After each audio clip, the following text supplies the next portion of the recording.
there's no new things that teams can figure out. But somehow throughout these 2 years, they've kept managing to figure out, and we're about to see it right now. The best 4 teams from each region will come together to race for $300,000. After a 6-week season, this is where everything comes together. Every map counts, every pull counts. These teams are going to have to push their abilities to the limit. Now is going to continue with the running it down mid strat. That is a 4 Sarid Pack snap into the immediate binding shot to not let anything leap out. This is not an easy strategy, yet somehow they pull it off perfectly.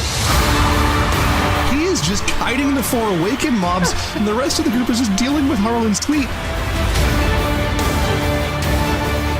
Oh, and the whole team goes down. Deplete from Beyond keeps doing it again and again. They have done the impossible. This might be the best set of teams that we've ever had in the finals. Every team looks so strong. That was the craziest moment in MDI history.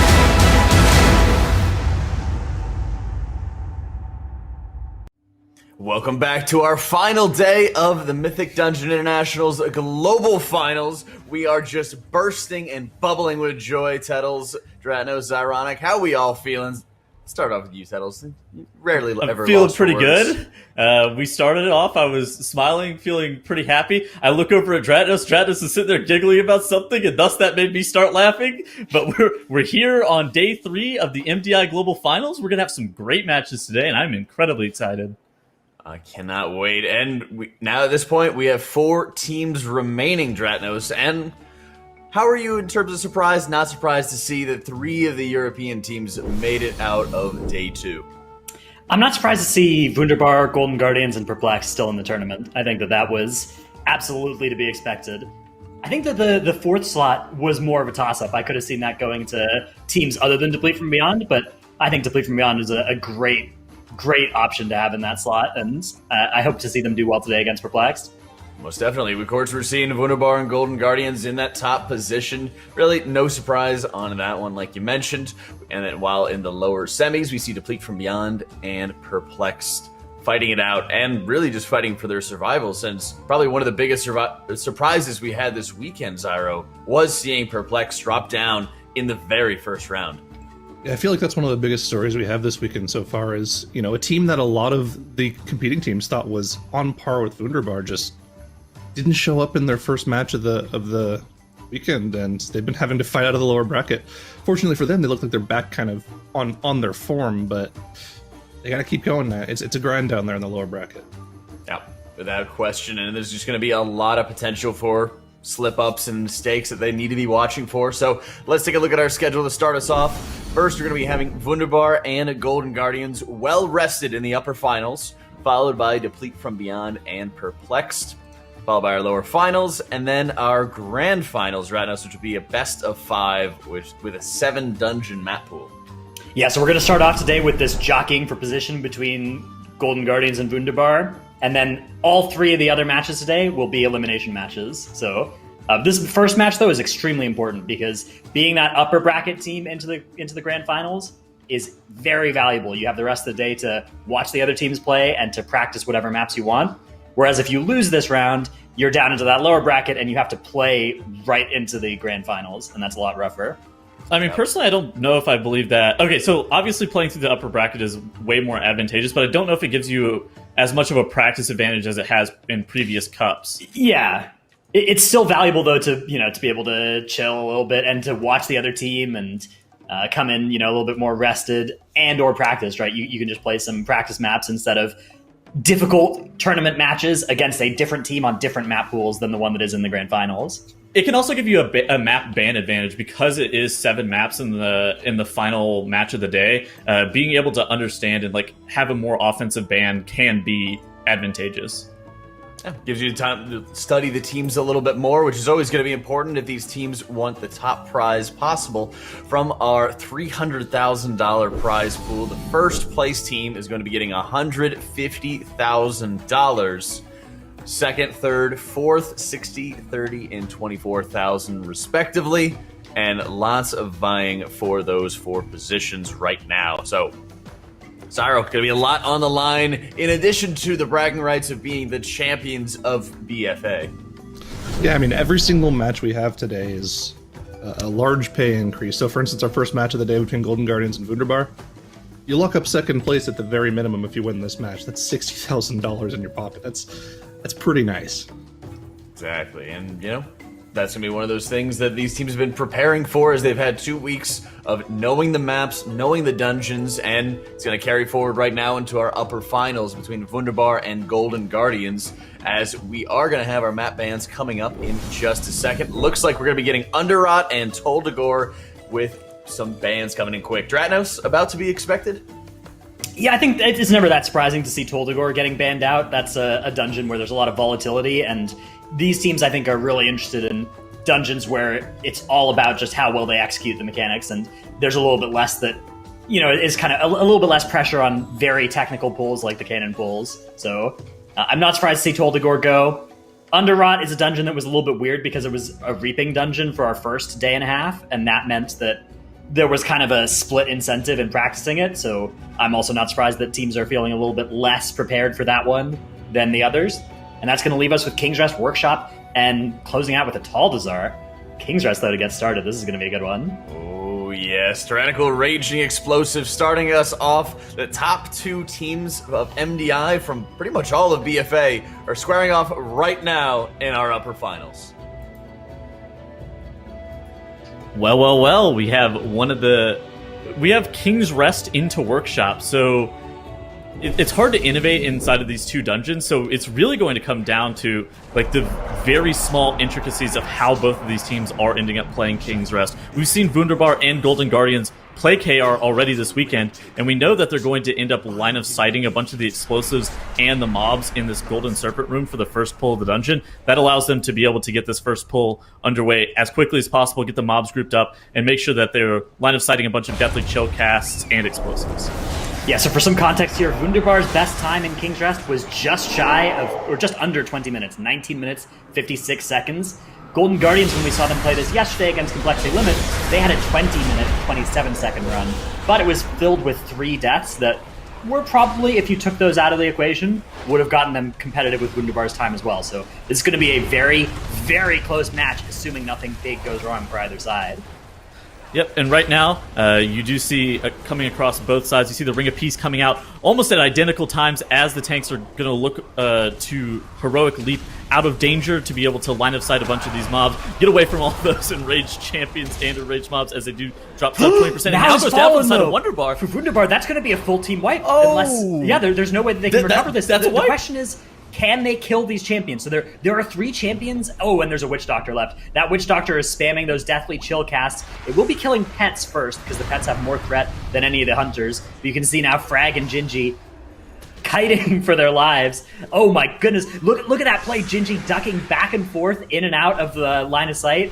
He had to be really careful there because there's a champion running after him as well, but he needed to line that Witch Doctor. I think they're going to be successful here. I think they are going to be able to actually finish this pull, and the call has been made for them to not release because they believe that they can actually finish this pull, and then they'll be able to res Zalia, and then they'll be able to get the Master Res out. And actually, you can see the Battle Res coming out on Zalia right now because they Invis Potioned here, so if they release, they would not have access to that to get back this time. Now Invis potted here, so there's no way that he can be able to make it back. Oh, and then also, the Hunters probably have their camouflage back up, so they can make it back in. But, that was a tragedy for Wunderbar.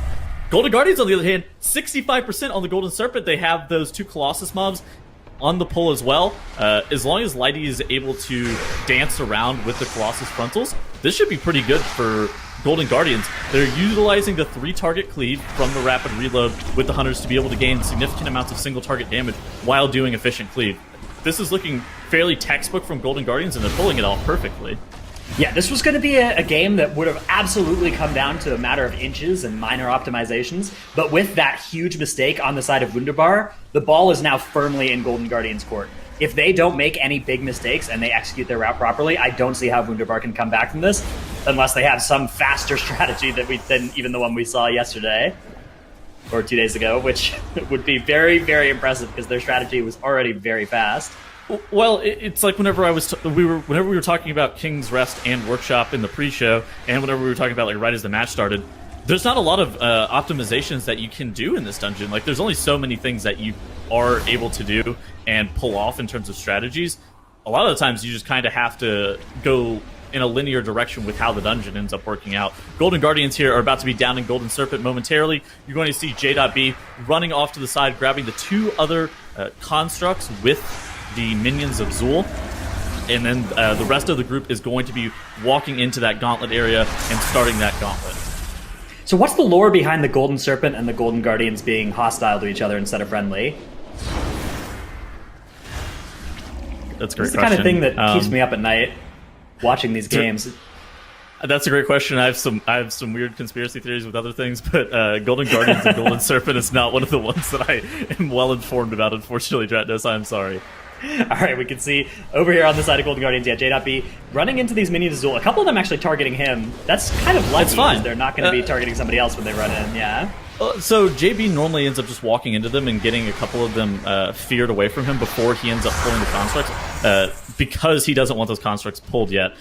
Then he'll try to catch up with them as quickly as he possibly can and spinning crane kick some of them to be able to get off a little bit of health from the shield, because of course running a triple hunter comp on Alliance, you don't have access to a ton of purges, so they're going to DPS through the shields like you just saw right there. And now here come the constructs. They're going to come out with this 3-pack of kings. Wunderbar on the other side, on the left side of your screen, has now engaged the king and all those agents. Zalia probably doing something very similar to what we saw from J.B a second ago. Yeah, this is... Well, actually, what happened on Wunderbar, they have a slightly different strategy where they pull those minions in with Golden Serpent. Mm-hmm. So they're able to do this part a little bit quicker as a result of that. So that may help them close this gap a tiny bit between where they are and where the Golden Guardians are. However, Golden Guardians are more than a full king pack ahead here. Look at this, too. This time. Golden Guardians do something that's incredibly smart, and they down all 3 of the mobs that are in that gauntlet pack immediately. That is their top priority, to be able to get the next gauntlet pack to start spawning. And then once those 3 mobs are down with a little bit more priority focus, they then turn their sights onto those 2 constructs. It's just to be able to try to get that next gauntlet pack spawned as quickly as possible. Right, it's this fundamental understanding that these teams are so good at of what is the bottleneck in this dungeon. You know, what is the thing that is slowing us down here? And it's not the animated guardians' health. They have all the time in the world to kill those animated guardians. It could not matter less if they were even still alive right now. The only thing that matters is killing the king and queen packs so that you can then trigger the next one.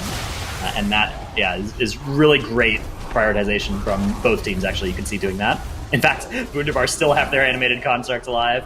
Or animated guardians alive, an extra pack ahead, I think, of where Golden Guardians were. No, maybe not. No. The camera angle tricked me there. Yeah. Okay, so look at this. Golden Guardians do a great job of utilizing Ring of Peace to be able to knock that raptor back into melee. You can't stun it or anything like that. So that you can't either trap it either. So the hunters positioning themselves closer to melee to be able to make sure that beast cleave is applied on 2 targets. Excellent. Golden Guardians do not hesitate. As soon as the gates drop from that gauntlet area, they all 5 pop a Lightfoot Potion. They run all the way through here. I believe that they actually kill this Purification Construct from what we saw yesterday. Yeah, this is something that was different than Complexity Limit strategy in here. Mm-hmm. When we saw the 2 of these teams, the 2 of those teams match up earlier. They're just dealing with this construct. There are ways to skip this, but I think their thought process is, hey, it's going to take us a little bit of time to skip this thing anyways, and if we kill it, then instead of doing a 5-pack later, we can just do 2 enemies from a 3-pack, and then have the 3rd one eventually come in with King Desar. So that is the difference that we're going to see, yeah? Because you have to spend some time to skip it, you may as well just drop some damage on it. In addition to that, all of these embalming fluids, you're going to have your cooldowns up immediately just over and over again since you are running hunters with rapid reload traits, and their Bestial Wrath is almost like has an insanely high uptime as is.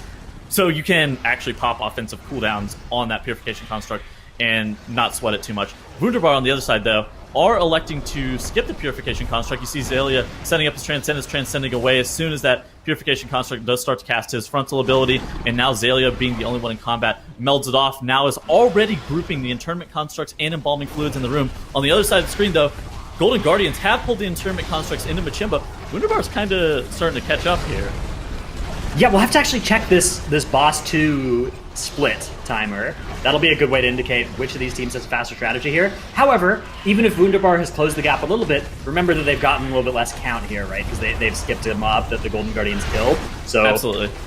even if this gap closes from the 50 seconds that it was at in boss 1, I would still say that as long as it's not by too much, the Golden Guardians are in an advantaged position here.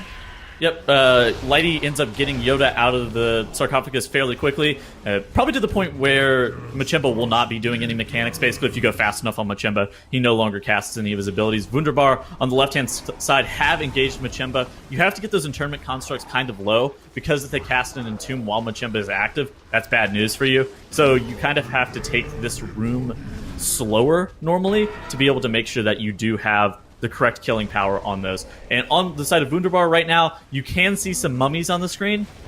Just a melee kick is enough for these mummies. It's not really that big of a deal. And with 100% CC uptime from things such as paralysis or freezing trap that Wunderbar does have access to, these mummies aren't abnormally dangerous. You do have to make sure that you keep them CC'd though.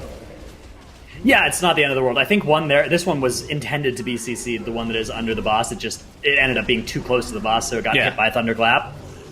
And it's not going to actually cost them any DPS or anything, because they'll just be able to interrupt it, and they're not going to focus any damage into it. Yeah, exactly. I suspect that the only thing that's really going to even be hitting it's like Thunderclap, right? Alright, so Golden Guardians here have down Machemba the Embalmer.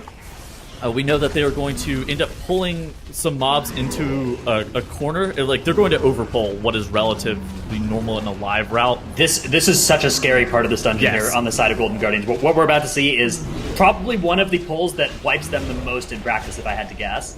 It's certainly the one that has wiped me the most on the live servers. I have never pulled this much on live realms. So Lighty does a great job of using just the very smallest corner edge here to be able to get everything grouped up as quickly as possible. Then you see a shockwave coming through right as all of those raptors start their leap to be able to look at that healing stopped. tide totem right in the middle of everything. They're going to kill it, but that got quite a bit of heal through. Lighty drops to 17%, gets the life cocoon. Yoda, though, not as fortunate, does perish. They'll be able to resurrect him. They have 2 battle reses available. They could use one here. Okay, look at this. So they freezing trapped the Beastmaster that was in the back of the room for a moment to be able to stop it from casting abilities. Oh, Lip ends up going down. Lip has gone down as well. This is not great for Golden Guardians. The pack should be finishing up in just a moment, but with only 3 members, they have to chunk through a 30% health Beastmaster. Tettles, look at this difference, though, between the boss 2 splits. Exact same time for both teams. From boss 1 to boss 2, 6 minutes and 4 seconds. But Golden Guardians got extra count. Yeah, so in fact, it was not... The gap didn't close at that point. The gap actually opened a little bit. However, not by as much as I think was lost when the 2 hunters died on the side of Golden Guardians. So I think this game has actually gotten closer than it did at the first boss death point.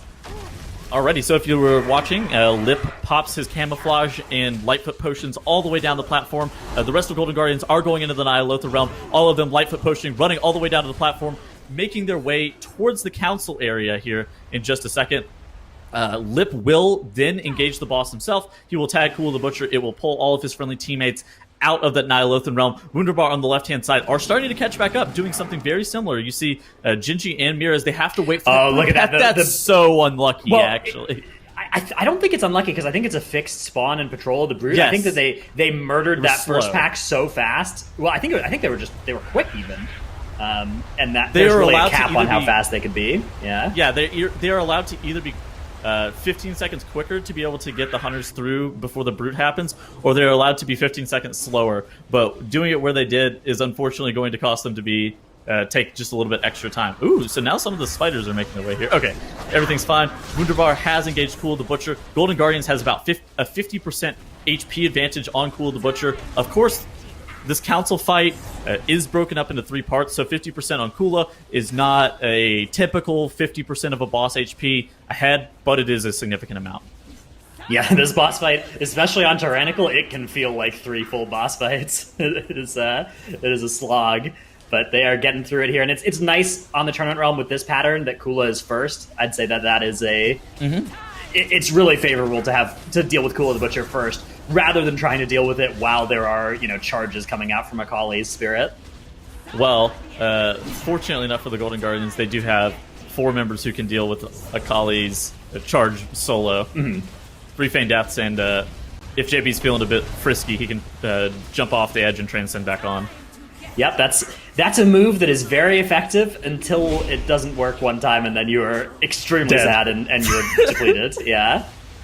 And your healer is at the bottom of nowhere, the abyss. All right, Yeah. Wunderbar has engaged Xanazal the Wise.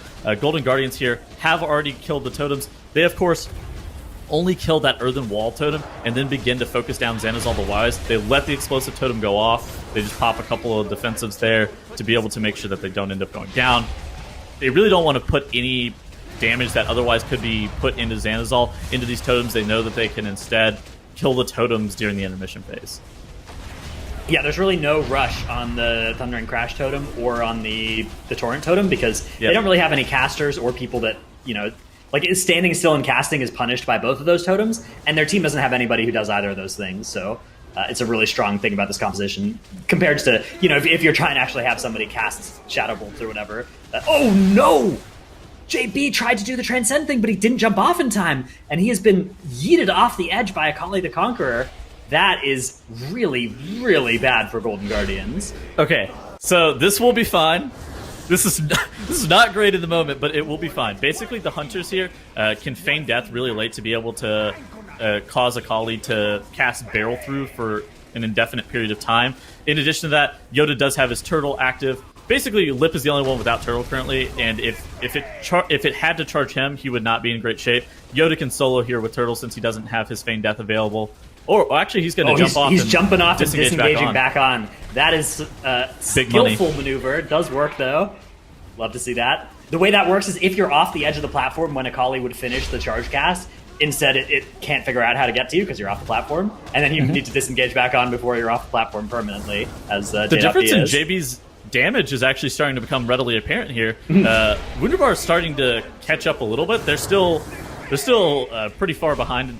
Maybe 25 seconds or so, but that definitely helped them put themselves in a position where they are okay. Again, 4% enemy forces count difference.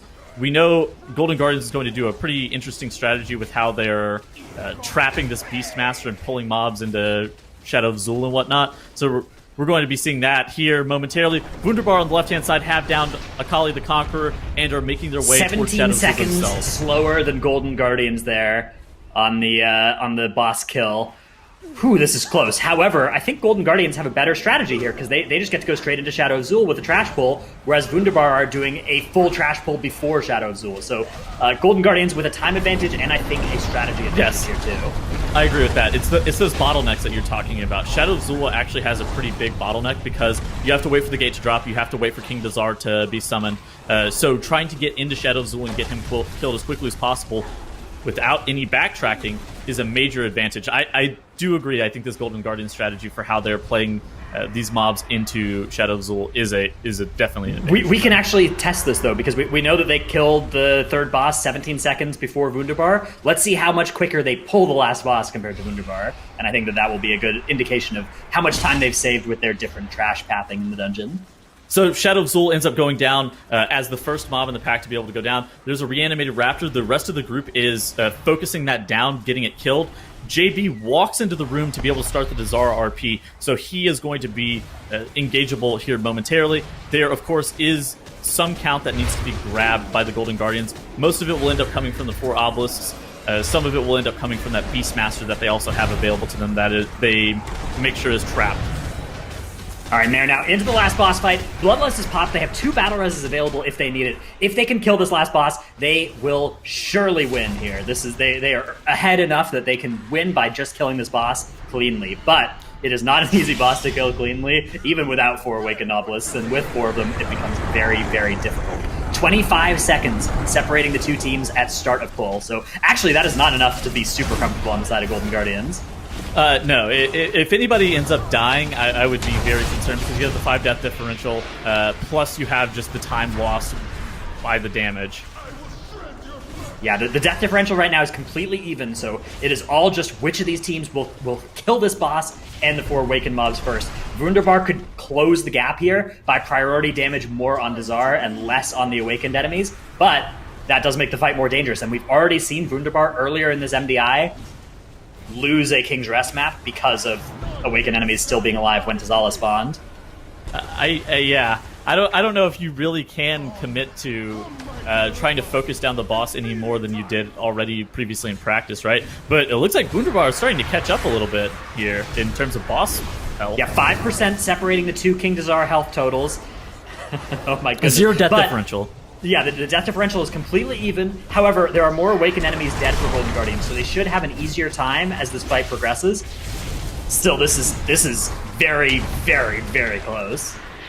Yeah, this is absolutely insane. Yoda doing a really good job of disengaging away from that Quaking Leap. King Dazar here has reached 60% health, meaning he will mount Tazala momentarily, which is the mob that does, in fact, cast that fear ability. You do see, there's that Beastmaster that I was talking about earlier. And hey, here's another thing. The Golden Guardians do have to kill that Beastmaster as well, so that is a little bit more health that they are going to have to chew through. As King Dazar, roughly reaching the same health amounts here.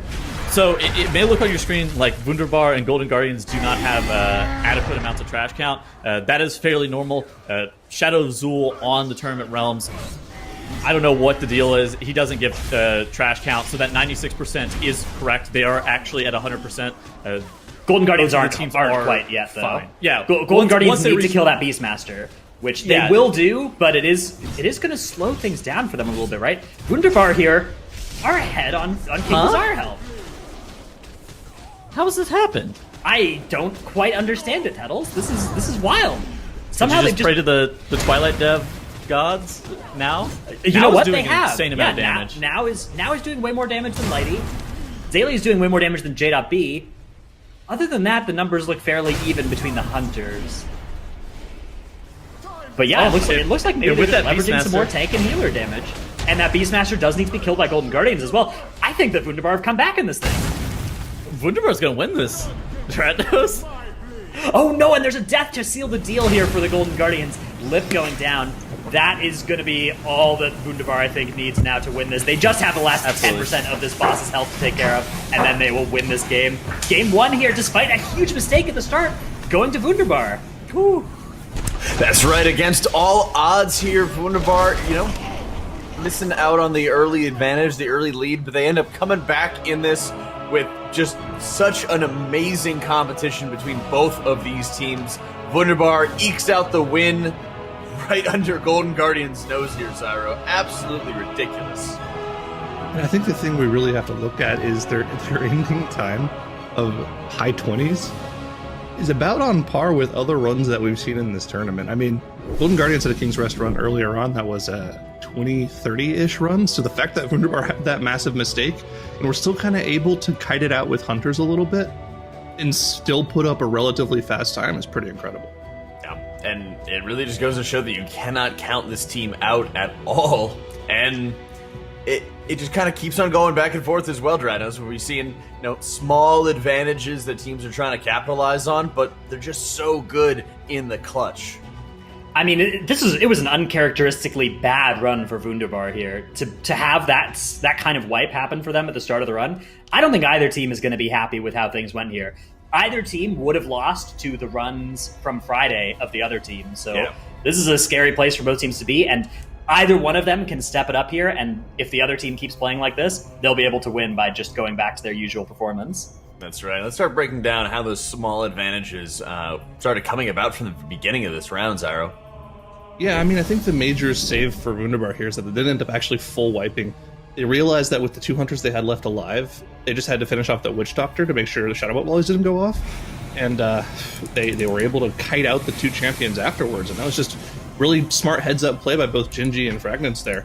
Now, of course, just the random deaths on the side of Golden Guardians. Like, I don't know what this move is supposed to be here. That Monk play seems so ridiculous and unnecessary. Just have your Hunter soak it. It's not going to one-shot you on 21 unless you get hit with spinning axes.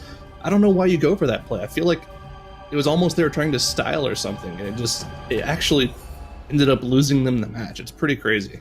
Yeah, and from experience, trying to make that transcend play as well, you have to kind of run against the lip of that window or of the edge of the room, so it can be kind of a pain perfectly timing it when you want to if you're not as comfortable falling down deeper into the pit. But if you do it properly, it looks great. But like you mentioned, what's the purpose of it when you're at a 21? You know you're not going to get one shot. You have defensives available to be able to work off of, and I mean, it's a causes time extra save. problems. It You does just have have to, damage globals, right? Yeah. yeah. You just have to be sure. You gotta if you're gonna try it, you gotta be 100% sure it's gonna work. So if it ever messes up like that, then it was not worth it to ever. But I mean, the use it. hunters can just DPS in the move the Yeah, entire they time. can DPS while they're knocked in the air anyways. All their It's- casts are instant. Yeah, but It JB is saves gonna lose JB. less damage. Yeah. Yes. Okay, But what's he gonna he's- lose, like 2 globals? He's losing the 2 globals running out anyways to Transcend. That's what I was going to say. He's going to lose a couple globals there, and I believe he already is still running some gushing wounds, if any, but most of it's just straight versatility. So, yeah, I mean, he's honestly just running full versatility, so the damage he takes isn't going to be a big deal. He could very easily survive, even if, some of the hunters weren't in there as well. So, it's just extra melee strikes, extra damage that he'd be missing out on. I also don't want to chalk this up to just mistakes from Golden Guardians, because Wunderbar definitely showed some crazy gameplay as well. Like, the damage values on the last boss alone, they were in it to win it. They were absolutely pumping that boss. So it wasn't just the mistakes from Golden Guardians. It was going to be close either way, but I think the mistakes sealed the deal for Wunderbar. It wasn't just the damage values, like it wasn't just the overall DPS from Wunderbar that was insane on the final boss to me. It was the fact that they had just wild amounts of priority damage on Dazar while maintaining those insanely high values on their overall. Yeah, and it just goes to show, every little difference that can be squeezed out, every little advantage that they can take care of, they really do. They really go for everything possible, which also means it's going to push us into the next round, which is going to be on Workshop, and honestly, kind of a similar feel to this dungeon from KR, mostly on the rails. There's going to be a lot of just priority target damage coming through on this one, Dranos. Yeah, I actually love watching these two teams clash in this kind of dungeon because it is such a mirror match of ideas as well. To see such a similar strategy coming out in the dungeon and just who can execute it better. That being said, in King's Rest, we actually saw differences in pull patterns, and we may see that here in Workshop as well. One thing to wonder about is if anybody has adopted the Void Elf technology that was debuted yesterday by Complexity Limit. That's the kind of thing that these teams certainly may have had enough time to practice, but they had to choose whether to spend that time on this or on something else. That's true, and it is going to be like a really big investment if they do, but potentially a very profitable one as well, Tettles, because guess what the first round of the grand finals is? It's going to be a Workshop, if it doesn't get banned, of course. Workshop, as it's been described many times, a very on-the-rails dungeon, hard to innovate, but this Golden Guardians team and this Wunderbar team have been the kings of innovation for an incredibly long time, have a lot of skill. I wonder if they're going to have any strategies that have yet to be seen inside of these dungeons, like what we saw from Complexity Limit yesterday, the multi-Void Elf racial skip over the ledge strategy. That was interesting. I wonder if either team is going to adopt it. I'm not entirely sure if it's like a huge time save, but it's definitely unique. Definitely is. And, we love to see our stats, Zyro. Look at King Mechagon. Yeah, at least he's one a death. dangerous boss. He's a dangerous boss. He can do a lot of damage with those Giga Zaps, and we saw yesterday happen to Complexity Limit. You don't have any of those major personal cooldowns up, and you get some corruption effects on top of a Giga Zap, you're just going to go down. There's nothing that can be done to save you. So this is a very scary boss. Any boss that really has a lot of focused single target damage on any one player is something that needs to be taken seriously, and this is one of those. Especially when it cannot be eluded as well. And I was just looking through, I don't think we've seen either of these teams play Workshop. It's always gotten banned out for them, but you gotta know that they'd be practicing it or have some strong strategy as well if they know it's going to be the first round of the grand finals. I'm extraordinarily interested to see this one, and here we go, diving right into the Workshop. Dratnos, Tettles, let's take it away. All right, now we have this very first pull of the dungeon. This is where a lot of time can be lost if you're not clean with it. All about getting everything killed within a couple seconds. Looks like Wunderbar are going to be trying to do it with the Rocket Barrage cast, and they have succeeded. Golden Guardians are trying to do it with the hammers, and they have done the opposite of succeeded. They have reverse succeeded. Now they have a very bolstered bomb. Yeah, they're going to be able to kill it there with that hammer, but that is costly for them in terms of time. That is 15 seconds that Wunderbar has been gifted for free here. You saw there are actually those different ways that you can kill the enemies as well. That is pretty cool. The either using the Rocket Barrage or the hammer. And you can see now Wunderbar, yeah, they're getting started with this boss. 15 seconds before Golden Guardians. This is such honestly, the hammer timing in Workshop is one of the things that can make or break your run so heavily, it feels like, because it allows you, like, if you play it perfectly, it just ends up giving you such a time advantage over a team, over a different team, if they don't just have the most clean hammers or rocket barrages possible. Wow, now is flirting with disaster. They're running right next to the Vent Jets on the No Mercy. They'll be grouping up here, and they'll be using this last hammer charge to finish off No Mercy and remove the last piece of Platinum armor from the Platinum Pummeler. Oh no! Now got knocked in a weird direction, though, as a result of getting hit by his Saw Blade, and that is going to mean that No Mercy will charge in a weird direction, not towards the hammer. Golden Guardians are starting to catch back up. So the hammers do actually have an execution style, like an execute style effect whenever mobs are lower. And with Golden Guardians stacking all 5 players inside of this, this is going to one-shot No Mercy, and the Platinum Pummeler is going to be significantly lower for Golden Guardians than it is for Wunderbar. This may actually end up killing the Platinum Pummeler. Certainly going to do a lot of damage there. You can see Platinum Pummeler down now to 5% health, and they'll just be killing it off, not even bothering going to that last hammer. Ooh, Golden Guardians. Yep. Excellent hammer management allows them to start coming back. It was such a disaster there for Wunderbar that the Platinum Pump, or the No Mercy charged in the wrong direction. That is really, really bad for them. And you see here, this is going to cost them far more time than the first mistake from Golden Guardians. And once again, we are 2 minutes into this, and both Golden Guardians and Wunderbar have made costly time mistakes that are really uncharacteristic for either team. All right, so now Golden Guardians, you see Lighty running down, grabbing all of these living wastes and waste processing units at once. He will be melding off all of that trash. Everybody's going to be using their combat drop abilities to be able to get out of combat. Those mobs are fairly dangerous, especially in a bolstering environment. We've seen a lot of different strategies for how teams are dealing with these waste processing units, these junkyard dogs, the living wastes, all of that trash over there in that area. There's the most unique amount of way to be able to deal with it. Wunderbar looking like they're doing something very similar to what Golden Guardians just did, though. Yeah, what was Frag doing over at the side of the room there? Was he potentially pulling some trash in? We missed something. Golden Guardians has lusted Cujo. Wunderbar lusted No Mercy for You and Platinum Pummeler. And took way longer on it. Yes, got beat by 20 seconds on that fight. That is great positioning then for Golden Guardians. That extra Bloodlust they'll have access to here. This is something actually that people are doing in the live servers too, saving that Bloodlust for Cujo instead. It doesn't actually affect your second and third Bloodlust, assuming you want it on the live servers for the second to last and last boss. In the MDI, you're only getting 2 lusts in this dungeon, but you still will be able to get 1 on King Mechagon, even if you lust Cujo instead of the first boss. You're not under a huge amount of pressure to lust the first thing you can, which you are in dungeons that are closer to a 10-minute timer. Yeah, Golden Guardians and Wunderbar doing something great with how they're positioning Cujo after this leap. They're making sure that they get Cujo to the corner of the box. That allows everybody to be able to DPS Cujo during that Vent Jet cast. Golden Guardians here are going to be down in Cujo about 35% ahead of Wunderbar. This is a great position to be in for Golden Guardians. Oh yeah, no, this is absolutely fantastic, especially in a tyrannical setting. Being 32% ahead, that probably... Dude, look at Golden Guardians. They're actually skipping all this trash. That means that they're going to play the 5-pack at the top of the landing after the final boss. Yeah, they've decided nothing in the waste processing area is going to be taken care of where they want to go. And you see they're all kind of just cheating towards the exit there. That is a very Wunderbar move to do, right? To just always have a boss right at the edge of the room that you're going to want to be leaving at when the boss dies.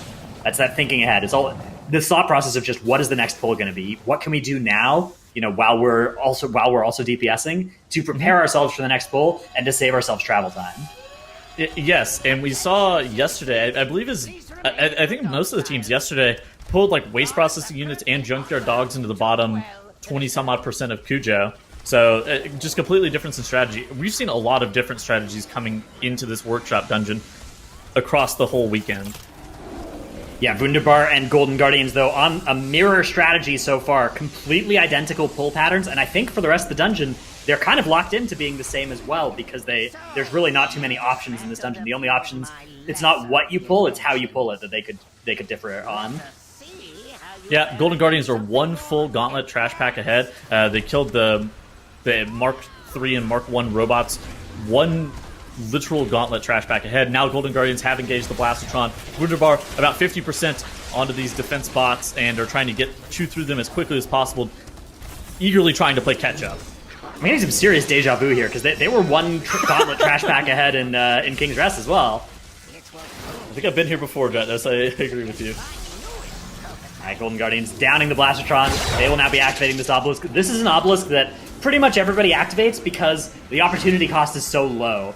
You could just go through the gauntlet the old-fashioned way, but that is risky as well, and then you don't get the benefit of killing off Malthier, which you get by doing this. So I've heard rumors of teams being able to skip over and reset Spark Flux with some weird techniques. But again, they ended up deciding at the end of the day that the techniques required to be able to do this, it's better to just play the obelisk even and not have it with the final boss. Yeah, that's the thing is, you could save 20 seconds or something compared to the minute you normally save by skipping an obelisk, but you have to. The benefit is still the same for doing the obelisk, and the benefit is actually it's somewhat valuable. Killing Malthier, that's good. Yeah, one less thing to deal with on the last boss. Exactly, it's one less thing to deal with on the last boss. And basically, you'd have to wait for Spark Flux to reset anyways. So, hey, there's merit in just playing that obelisk. That obelisk is probably one of the most efficient awakened obelisks in the game in terms of time cost versus time saved. Yeah, this is a dungeon that's actually a little bit easier on the plus 10 level than the plus 9 because you get that obelisk and you don't have to deal with that stupid gauntlet that I can never manage to do it quickly. I think we're all there with you there, Dretnos. Golden Guardians have engaged Head Machine and Spark Flux. It looks like Wunderbar is starting to catch back up relative to where they were boss HP-wise on Cujo. They are not in position where I would feel comfortable, though. Yeah, that's the thing. Well, that's the thing about Wunderbar is just, that they do the same pathing as other teams, and just boss health is melting faster for them. They're just there, they walk the same steps, and somehow it's faster. I don't really understand it, but yeah, it's just, if you just take your eyes off of them for a second, that lead of the other team just keeps shrinking. Maybe it's the advantage of having like 2 Hunter mains on their team, in Miraz and Jinji, versus... I mean, Shakiba's been playing a significant amount of Hunter on live. Lip and Yoda are both very, very strong multi-classers. So, I don't know, man. It's weird to me that Wunderbar is able to catch up like they always do. Yeah, Beastmaster Hunter, extremely skill-intensive rotation, so having those people with the years of experience on it leads to just so much more damage coming out of it, for sure. Beast Mastery Hunter, also the most interesting class in the game. Absolutely, yeah. You love the way that they get... This actually is such a great fight for them as well, because normally it's so punishing for ranged players and for melee players, because, the melee players are trying to stand next to Spark Flux while there's all this area denied, and the ranged players are trying to stand still while there's all this stuff that can stop them, and BM Hunters just get the best of both worlds, right? They can stand anywhere and move freely. All right, GG with the bolstering strats, waiting for Head Machine and Spark Flux to reach sub 20% before pulling all of these robots and other assorted trash mobs, tinkerers and whatnot into this boss fight. Now they have to do the fire circle while having all this trash available to him. Lighty just standing in the cog, making sure that he positions the mobs first and foremost before anything else. Yoda ends up going down. There is a checkpoint available at this point in the fight, so Yoda immediately, as soon as Head Machine Spark Flux dies, accepts that he releases his spirit, is now engaging back into combat with these mobs. Wunderbar doing something very similar on the left-hand side of your screen. They need to make sure that they don't have any deaths. They are still what is looking to be about 20 to 25 seconds behind Golden Guardians. Yeah, Golden Guardians do now have a death on the board, so that is going to be a 5-second penalty that'll be assessed at the end of the run, so that is not great for them. But yeah, it looks like about a 20-second differential when you factor that in, now separating these two teams. Golden Guardians. So now you have here the Golden Guardians did end up killing off that spider tonk, the tonk that's at the top of the hill first, to be able to get the RP from that robot that is going to carry them up towards that landing area on the way to ping Mechagon. Wunderbar doing something very similar. You do see on the left side of your screen, one of those tonks is marked with that skull icon, and they are DPSing it down about 30% ahead of the other one. Yeah, even though the other one will get bolstered here, this is still efficient because it starts that RP, and therefore you're not waiting for this stupid, helicopter thing to get there in time. All right, Golden Guardians now with this pull. So they're going to be doing this bridge in 2 pulls. This is the first and slightly easier of the pulls. 3 mechanomes and 2 of those robots. But even still, this is actually a very lethal part of the dungeon, this bridge. Especially whenever you do have these two Mark III robots in the pull, they cast a short out ability. Since you do have double shield generators out at once, as long as you do not have a lapse in the mitigation from those shield generators, you should be fine. This pull right here that Golden Guardians is engaging is probably one of the most dangerous pulls in any dungeon. It's probably rivaled by the double matron under rock pull that nobody ever does.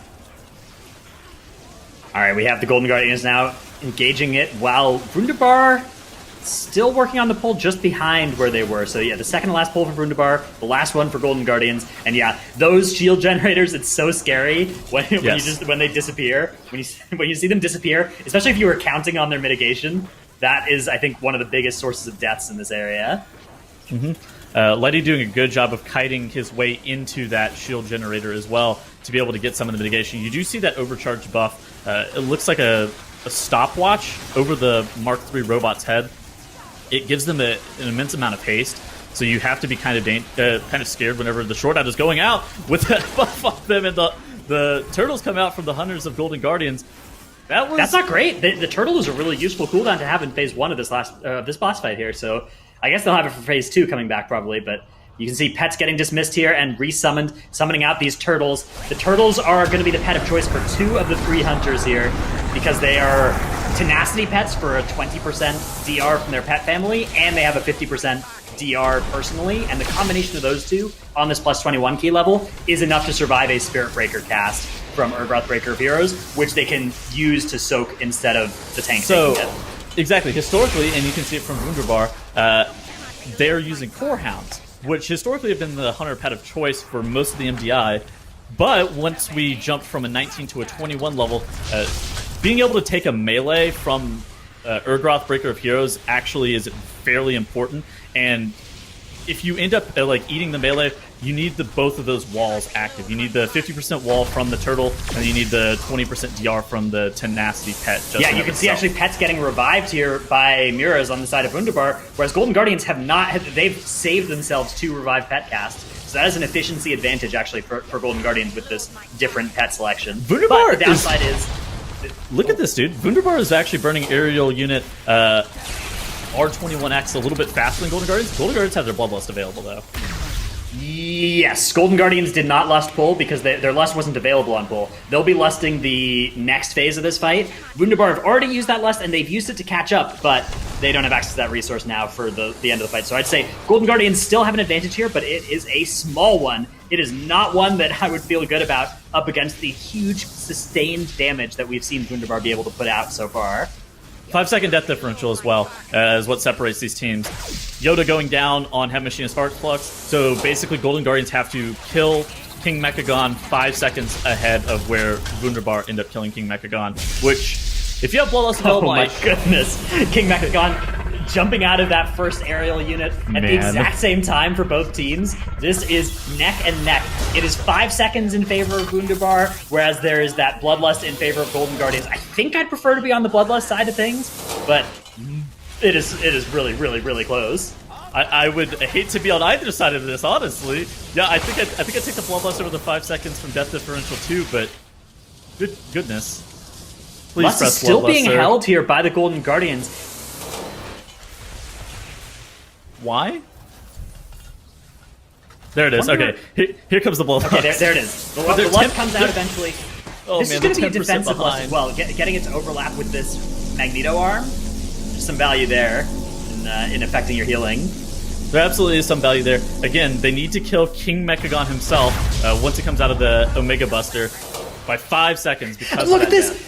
Wunderbar is actually opening this gap in their favor, despite Golden Guardians having a Bloodlust. I guess it's closing a little bit back up now, but again, Wunderbar gets a 5-second bonus here, so Golden Guardians, not only do they have to kill Omega Buster first, they have to do it by 5 seconds, and this is even on the health total between these two bosses. Now slightly in favor of Golden Guardians. Golden Guardians 1% ahead. Go to the end of this. That is not enough, though, Tettles. That's not enough. They need a few more than 1%. Just 5 seconds. They're hoping for somebody on the side of Wunderbar to die. Yeah, that would be good. That would be what Golden Guardians needs for this. Both sides here just trying to do everything they can to eke out a little bit more damage. 4% now. Golden difference Guardian's on going the to kill the Omega Omega Buster Buster first. Okay, and there it is. Omega Buster. Once King Mechagon dies, this is going to start a 5-second timer. Golden Guardians have to do everything they can to just kill this king. I don't think it's going to be enough, though. Yeah, there it is. The timer starts. Whoa! There's 2 seconds again. Is this the second time in Workshop we've had just 2-second differences in performance right there? Wunderbar is actually insane. They didn't even have lust as they started the Omega Buster at the very end, and they still took the win, Zyro. What? Wow, I mean, that's impressive. I don't really know what to say, man. These teams are just so close in skill level that I kind of hope we see them again in our grand finals, because I'd love to see a best of 5 series with if these teams are going to be playing like this today. What is this factor that's allowing Wunderbar to be able to come back and just pump a little more damage here, Dranos? What is it?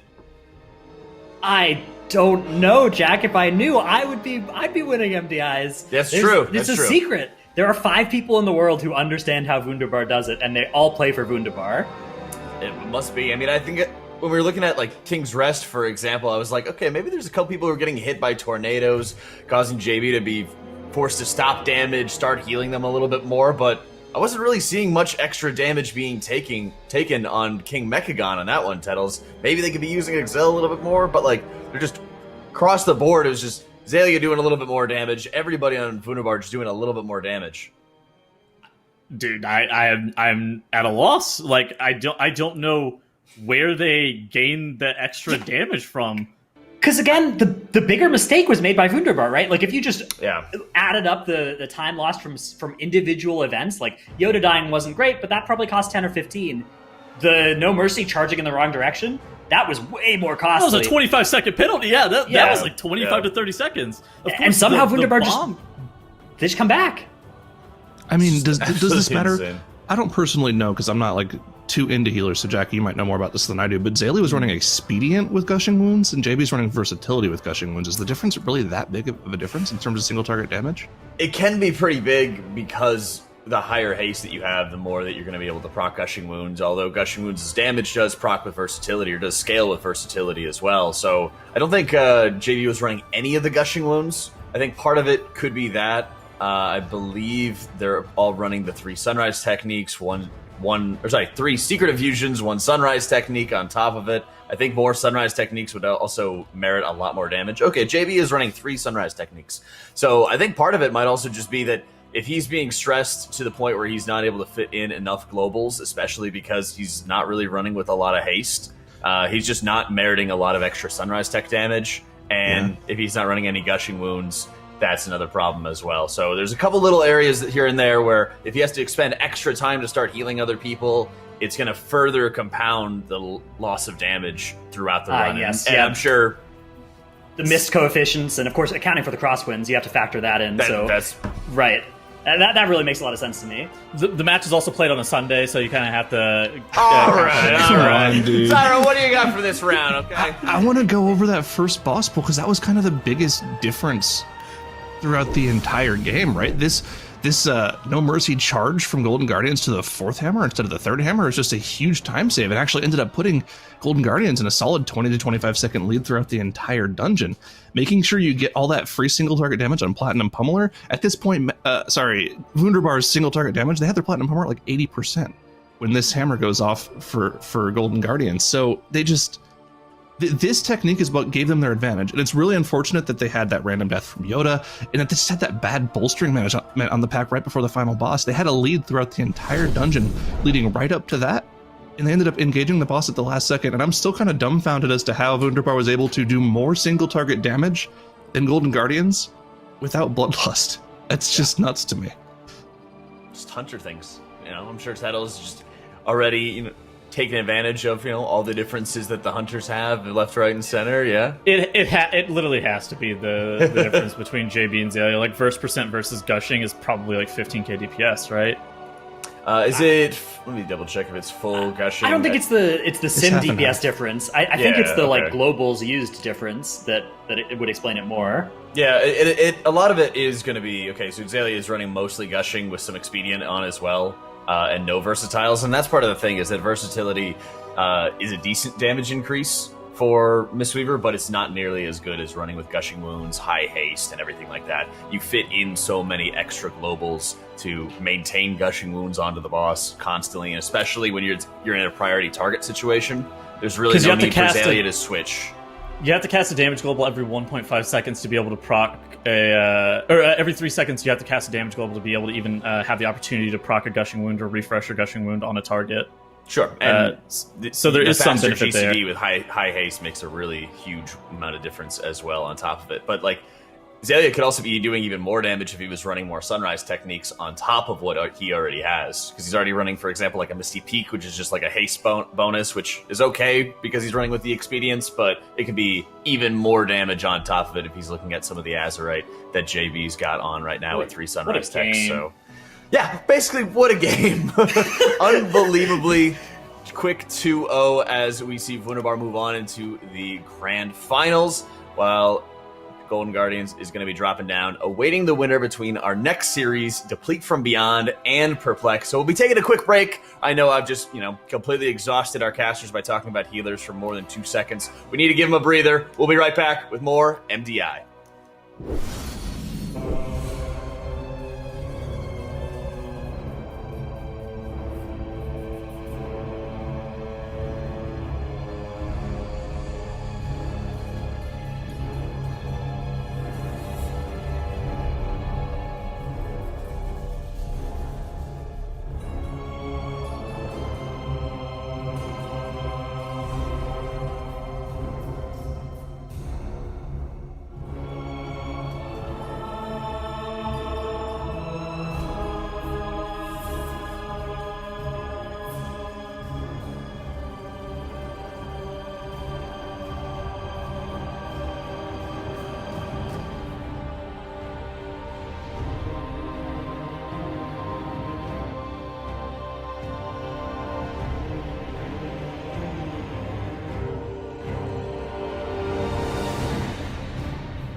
we're back after a... Oh, my. Tettles? Yeah? Cease. Yeah? No. Got my transmog on, Jack. Oh, we saw some great transmogs during the break. And We now saw we've some great seen transmogs during the some break. horrible ones as well. Anyway, welcome back after a ridiculously close upper finals between Wunderbar and Golden Guardians. We do see our EU champs moving on to the grand finals, while we now are going to look at who is going to join Golden Guardians in the lower finals. Hello everyone, I'm Jack, and joined right now by Nagura, Dranos, and Tettles. And looking at this, we've got Perplexed, we've got Deplete from Beyond, and hopefully, Dranos, I think we're going to have a pretty close series in this one too. Yeah, this is a battle that we've seen before a little bit in EU Cups, but two teams that have had some great games this weekend and have also had some pretty bad ones. It's kind of uncharacteristic for Perplexed, though. Perplexed had that series against Complexity Limit where their games looked really, really rough. Other than that, they've generally put up a pretty high standard of play, not just in this tournament, but in the whole MDI Cup series. So I think that they have to be the favorites in this matchup, but Deplete from Beyond have really shown some excellence as well. Yeah, and at this point, it's going to be looking at who is able to maintain a lot of their composure as well, because, like you mentioned, there have been a lot of failures. There have been a lot of technical issues between a lot of these teams. And at this point, Nagura, we also get to see quite a few dungeons that they've already played before, that they've already practiced on a ton, and get to see how they're going to perform there for their second or third time. Yeah, and we're also going to see, in this series, actually, there's going to be Wakecrest and Underrot, which previously have been on Reaping, but now it is Awakened in this series. So either they ban both of those matches, or we're going to see one of those maps without Reaping, which is something we haven't seen before. So definitely going to be interesting what kind of strategies those teams bring to these dungeons, or if they decide to ban it both. But then Junkyard is going to be open, and we know those teams do not want to play Junkyard. I was going to say, I feel like a lot of the dungeons that we have in this map pool are usually most of the fodder that people try to ban out through a lot of the matchups, except for pretty much Motherload, Dranos, I'd say. Yeah, if you turn this Motherload into a Toldagor, we would have 5 of the most banned maps in this series. Instead, we just have 4 of them. But yeah, teams are going to have to choose between banning Wakecrest, Underrot, Siege, and Junkyard. Junkyard, I don't think we've seen yet, or Underrot this entire weekend. Those are, I think, the most likely ones to attract bans. And then Wakecrest and Siege are ones where I think you would ban them if you were targeting the other team in them specifically. All right, well, let's take a look at what these teams have been banning, as it does look, Tettles, there it is. Underrot and Junkyard receiving the bans. We're going to be rolling with Wakecrest.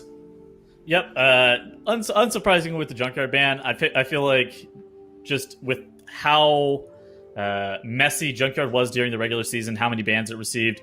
In addition to that, has Sanguine as a on-death affix, pretty hard dungeon to be able to pull off cleanly. May as well ban that out. Bursting Necro Underrot, even if it is Awakened, again, pretty rough stuff, whereas the bursting inside of Wakecrest Manor, say you haven't practiced it a ton because you were you saw it as Reaping and Awakened, and you were just kind of trying to get a double ban in terms of value on it. Wakecrest Manor is the easier of the two, I feel like.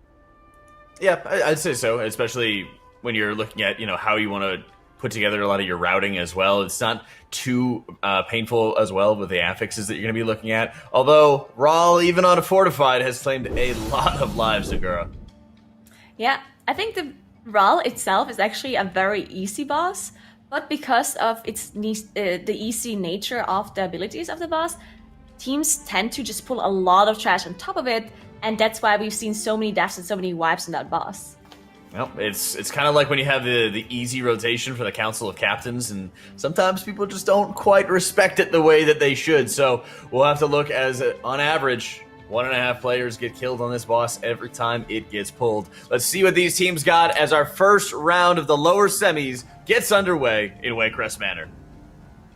All right, so we're going to see what kind of comps those teams decide to play. We've seen the same dungeon with Reaping already, and we've seen a bunch of DKs, and there we go, triple DK even. The coming triple out of the DK! Beyond. Wow. That is something that we have not yet seen, I think, in the MDI this time, but there it is. 3 of them. So. That is really, really exciting. Complete Beyond, on the other hand, on the more standard 2 Death Knights and Hunter composition here. Let's see what Perplex is able to do with 3 Death Knights here. I think this is going to be really spicy. Ooh, already like they pulled Divine. both sides into the boss as well here in Perplexed side. You can see a lot of trash here on top, while all the DKs are just pumping 1 million DPS. Her target drops is really low though. She did manage to recover.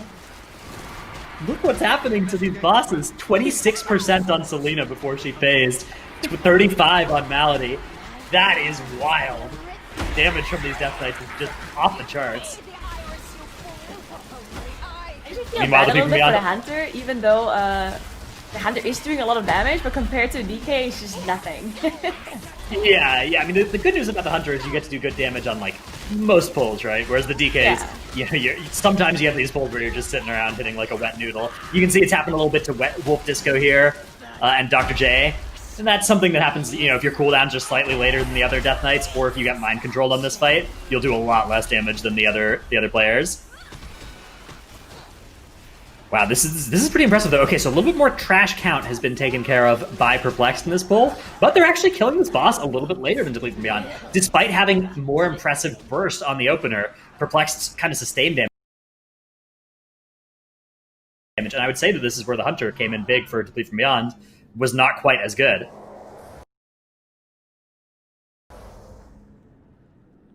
Yeah, so it looks like they're actually moving on to the courtyard here. We saw this skip in almost every dungeon where they basically, after try it, they use their invis potions to go past this captain troll and past the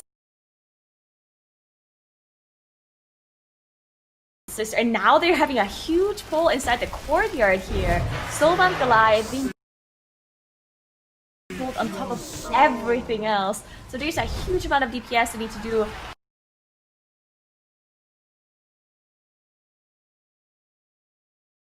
Onto this trash, because this trash can be very dangerous, not only because the debuffs that are being casted on top of the group, but also because of the mini boss here, Matron, which does a lot of tank damage while also having to fight the boss at the same time. Yeah, they need to be really, really careful here.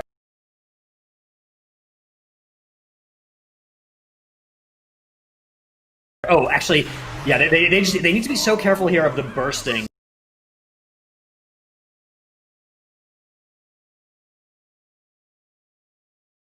As well. The this names is something are that switched, right? Like, yes, from Beyond yeah. is actually on the right side and Perplexed on the left, yeah. Yeah, so I think I misspoke a little bit earlier then as a result of that, but that is absolutely the case. Divine Field's team is Perplexed, and Deplete from Beyond is Rentari and Dr. J's team. Yeah. Alright, Soulbound Goliath dying pretty quickly though. Both teams making pretty short work here. That triple Death Knight actually that we're seeing, so that is Deplete from Beyond with the triple Death Knight. Did a pretty good opener here once again, although really only one of their Death Knights really popped off on the opener. That's one of the things about Death Knights, and the third Death Knight is just so much less utility than the first one, because there's so much damage that only one Death Knight can really do. You know, once all the small mobs have been killed, if one Death Knight was enough to kill the small mobs, then, you know, that the extra Death Knights don't really get any extra benefit from that. Yeah, and it also, I feel like sometimes because those teams are doing so many big pulls back to back, I think sometimes they'll have one of their DKs hold on to the cooldowns and have only one of them used it, and then on the next pull they switch it around. That's why it sometimes looks like one DK is the much better player compared to the other one, while in reality it's just one of them using their cooldowns while the other one is holding on to it. Yeah, that's something you'll see actually in a lot of different cases in this game where, you know, damage meters will tell one story, but often it's just who was assigned to do what will lock you into a certain finish on the damage meters. Yeah, all right, definitely. So 30% ahead is going to be, so we've fixed the names now. It is Perplexed on the left, Deplete from Beyond on the right. 30% ahead on Soulbound Goliath health is when Perplexed was able to finish it off. They're also a little bit ahead on trash count right now as well. So certainly an advantage opening up in favor of Perplexed with that Hunter instead of the third Death Knight. It looks like they're gathering a huge pool here on Perplexed side as they're just lightfoot what is potioning happening through the here? room. They're going into the Hunter's area as well. This is basically half the dungeon that they gathered up here. This is going to be a huge amount of AoE damage on the whole group, but you don't have to heal the damage if the mobs are dead before they can do anything. But Wolf Disco actually Wolf Disco goes down though, and there's a lot unfortunately. actually of problems here. As somebody dies, this is going to make bursting much more deadly here. It's going to make it a lot harder to do bursting cleanly. And there are so many mobs in this pool that bursting is going to be a serious threat. You can see those stacks accumulating on the whole group. Everybody's health just getting, oh my goodness, a Shine barely surviving there. all of those stacks. Great spell reflect coming out from Divine Field as the rest of the team line of sights those those spits rather. Yeah, that was actually really well done. One thing that can be a little bit of a time loss is if your tank is trying to spell reflect a spit cast, but then it gets absorbed by any sort of corruption that you have on yourself or anything from beyond, anything like that. It can definitely consume your spell reflect, so you want to make sure you use it at the correct time to not have anything absorbed like that. And there we go, another big pull by Perplex. It's just one big pull into the next, and Deplete from Beyond, unfortunately, having Courage to go down. They do manage to just rest him back up normally right after the pull. Yeah, I'm surprised they didn't choose to use their battle res here. They had him dead while they had a Thorn Guard at about 50% health, and they decided to just slowly kill the Thorn Guard by itself and then save that battle res. It's a safer strategy, but it's definitely a slower strategy, and I'm not sure you can afford to be slower against a team like Perplexed. Yeah, I agree. Maybe they're afraid of some of their pulls later, because let's be honest. I mean, if you look at those pulls, even this Ral pull that Perplex just did, if you pull a lot of trash on top of a boss and you have somebody go down, you have to finish the boss with one less DPS, right? Because that's the last battle rest, and they actually had to use it here. So they had to use the battle rest, but Zentari is dropping incredibly low as they have all that bursting stacks going off on everybody. Just barely managed to survive. Dr. J also incredibly low. But You got a combination of a big stack of bursting and multiple stacks of spit. That is very difficult to survive. Rawl the Glutton is now almost dead for Perplexed. Deplete from Beyond has yet to pull him. That is a large advantage in favor of Perplexed here. They just need to make sure that they stay in control of this dungeon, and they have almost 80% trash count as well. So they're pretty much done with count. After this, they can take an obelisk down to the Lord and Lady Waycrest room, and then they should get all the rest of the trash they need from that. So they are pretty much... I'm not quite sure about the plan here. I feel like that they should have wiped immediately upon their healer and a DPS being dead at that time. Yeah, There's often this kind of desire to just keep it going and keep a pull going, but I think that the writing was on the wall for that one, and they are going to be now running back. This is a really tough run back as well. This is the kind of thing where you don't necessarily have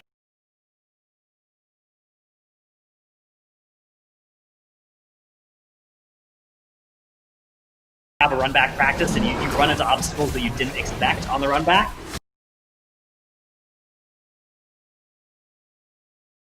So Rentari, okay, looks like they've melted off combat, so they should be okay here, but still, it's a really nasty position to be in. It's going to cost them a lot of time.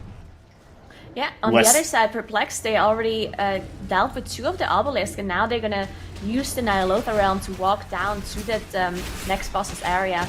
And this is a very smart thing they did here. They killed Senred, Beckoner, and also a Tank Buster at the same time. They just basically had both of the obelisks being activated at the same time, and then you can fight them all at once, which of course is difficult to having to fight 2 of them at once, but in the MDI it's definitely something you can pull off, and now they are engaging the boss fight with all of the trash in this area. Yeah, this is going to be, again, the Death Knights need to kill all this trash before it kills the rest of the team. It is a scary moment, and it's very important that the Death Knights do their damage properly here. There you can see a Shine starting to pop his big cooldowns. Wolf Disco as well. And it actually looks like Swag has done a majority of the heavy lifting here just with that Hunter. No Death Knights required. All that trash already dead there. Great work by Perplexed. Yeah, and you can see Divine Field charging from left to right. It's basically because he's... But this is the power of Triple Death Knight here. Everybody's starting to drop pretty low from how big this hallway pull was, but they were able to just kind of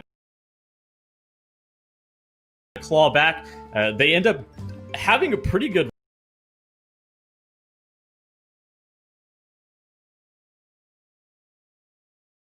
run, but they were still a little bit behind Perplexed. Then basically once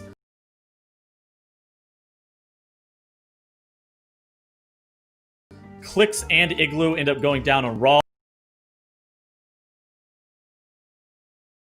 Like Nigger always talks about, we have so many deaths on Raw just due to how much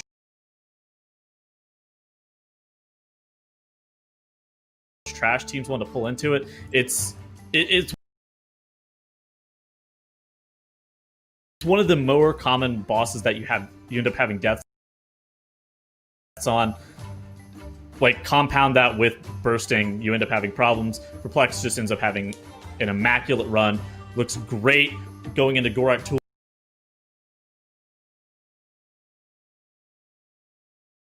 as well. They're slightly overcount. Honestly, I can give them a mulligan on going over 4 count, because sometimes you kind of have to, like, I don't know where you would adjust your route to be able to gain 4 count in Waycrest manner. So you would have to just completely change how you're doing it, and that would probably cause them to time, because Yeah, they're doing such I was huge gonna goals. say. They would have to see them up, You not just, get it you just in. put You know, more it's like, things whatever. in the DK's meat grinder, and then you just like let it go. You're like, all right, I'll get an AoE, you know. Also, you Epidemic lose- will get it. Bursting Swords will get it. You lose count if a maggot ever gets an infest cast off, so there is some value in Waycrest to being slightly overcount, so that doesn't end up messing you up if it happens. Yeah, I think that's actually a really good point, because we have seen that a couple of times before in cup play, where they're like, where's this 1% count or something, and all it takes is one missed kick and your perfect run is just kind of scuffed. I mean, we've seen it not so much with Siege of Borealis, because most people play Alliance, but that's another dungeon where it's like, okay, well, in case we miss a gutter or two, we don't have to worry about having absolute perfect percentage onto that one. So, very well played by Perplex, which also is going to start moving us on into our next dungeon where, what do you know? It's going to be Siege of Borealis here, Nagura. Yeah, Siege is definitely a dungeon where we've seen teams have some incredible strategies, and we've seen a bunch of different stuff as well. We've seen people play Horde and Alliance, and we've seen the interesting monk strat that I keep forgetting. Song of Gigi. There we go. That is the ability name that that Ethical was It is using. Song of GG. It's, you say GG when you do it. GG. I didn't know the Celestials got signed by Golden Guardians. Okay. Yeah, 17 minutes. Moving swiftly along. 17 minutes is the time that Deplete from Beyond has put up in this dungeon. We know that 16 is possible from teams like Wunderbar, so the question is whether Perplex is able to hit that reliably. It is. And, we looked a number of times at how people are setting up some of the largest and most aggressive spotter pulls possible, and a lot of it comes down to just binding shots together, making sure that people are, watching out for any of the big banana rampages that are going on. So let's see what these teams got as Siege of Borealis gets underway with Perplexed up 1. Alright, so we haven't seen Perplexed at all yet in Siege of Borealis, so we'll see what kind of comp they're running. Very likely we will see that triple hunter that we've seen by every group so far, I believe, in Siege. We did see Horde, though, from the Played From Beyond, while all the other teams played Alliance. Now, Siege is the only dungeon in BFA that actually does have a different starting point depending on what faction you play, and not only that, there's some mobs who are also are a little bit different inside the dungeon, and specifically the first boss is a little bit different as well. So we will see those differences later on if Perplex actually chooses to play Alliance compared to the Horde that the Played From Beyond is playing. Yeah, one of the big differences as well is this gate here, a dull, straightforward, linear fashion that I think is a little bit easier to do as well. Yeah, definitely a difference there, as we see the Perplex actually playing Alliance, so the Played From Beyond is still playing Horde, while the Perplex does have the different starting point with the Alliance. They do have Shadow Melt available, so they can do this skip on their side, while the Played From Beyond does not have the Shadow Melt, so therefore they need to either have somebody die, or they need to use some invisible potions, or they just kill all of the trash that they're gathering up here. We'll see what they do, as Perplex is using their Shadow Melts to get rid of the trash they aggroed on their way to the first boss. Yeah, you can see Deplete from Beyond here. They're thunderclapping, running their way here, and this is going to be a large amount of trash because, of course, they don't have Shadow Meld. Rentari, though, dropping extremely low. Of course, Necrotic is active in this dungeon as well, so it does need to ideally drop stacks here. Will be able to do that, and they're grouping up the entire of the first part of this dungeon, popping that Bloodlust.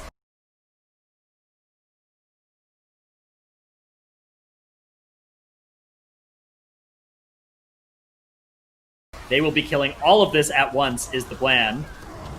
Perplex, meanwhile, already into the first boss here.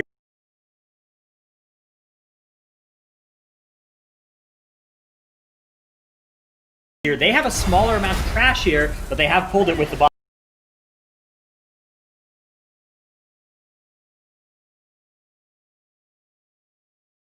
trash. A lot more nasty in this first area than the Horde side.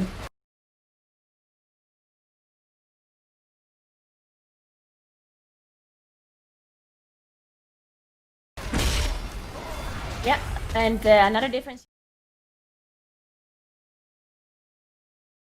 You will stop spawning those vanguards, the ones with the frontal stun, if you just see them and if they're still alive.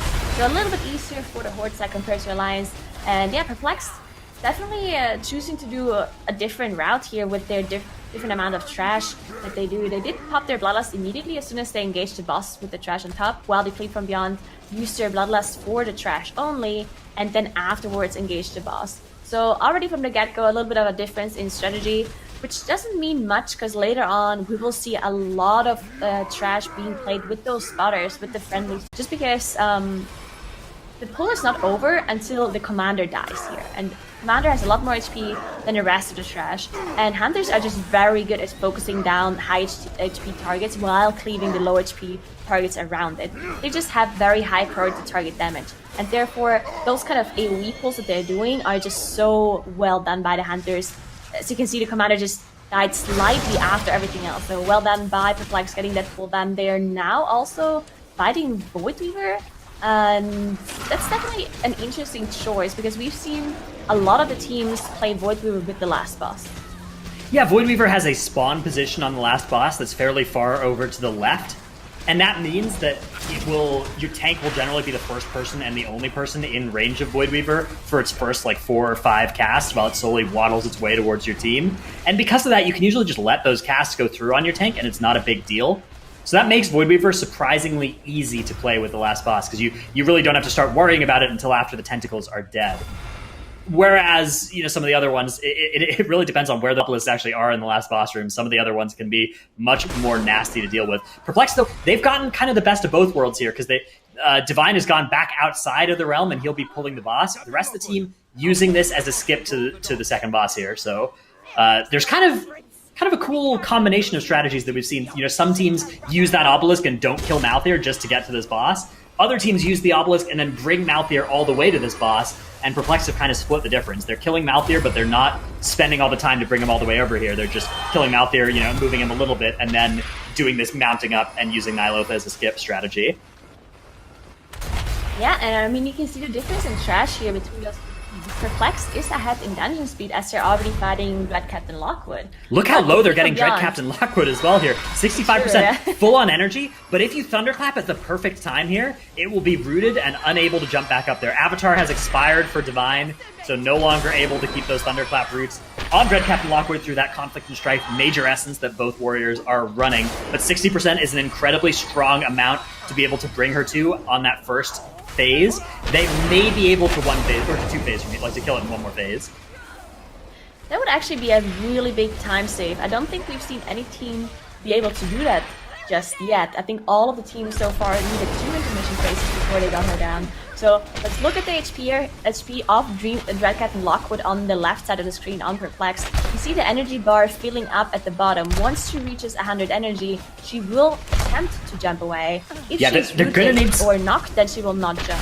They are probably going to need a couple of those roots to work out, but look, Divine is saving his avatar. You can see that is still available for him. Normally, that's just a button you press on cooldown. In this case, though, it's going to be something that he will hold until Dread Captain Lockwood gets close to that 100% energy mark, and then he'll be using it right now to make sure that she has a root applied to her every time she would jump back. And they need to be really precise here. They are going to be able to do it, though. That is really impressive by Perplexed. Killing Dread Captain Lockwood without her retreating a second time. Deplete from Beyond, on the other hand, you can see that is the second retreat happening for them. So they are completely unable to replicate that strategy. And that really required a lot of precision and skill specifically from Divine Field. So really great job by him there.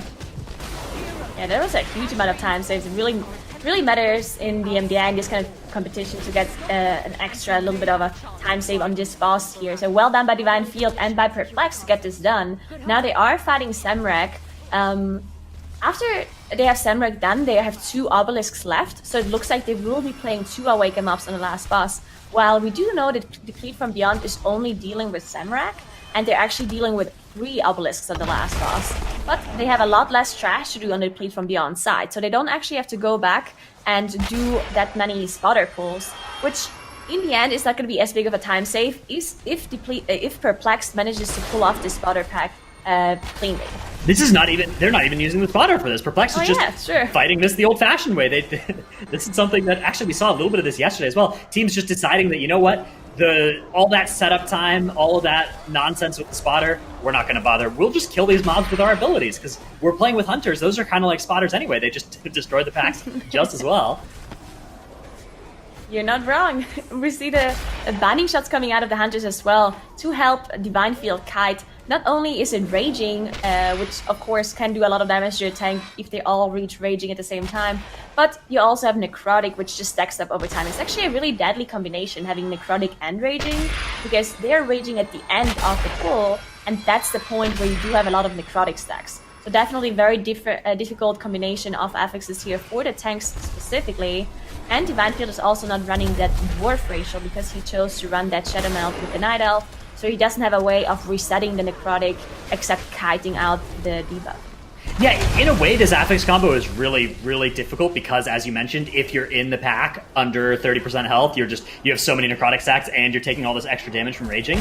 In another sense, the good news about this affix combination is that the counterplay for both affixes is the same, right? In order to beat necrotic, you run away from the pack at the end of the pull. In order to beat raging, you run away from the pack at the end of the pull. So as long as it's a pack that you can actually run away from, that is something you can do. Meanwhile, though, on the side of Deplete from Beyond, you can see they are also doing a fairly large pull here.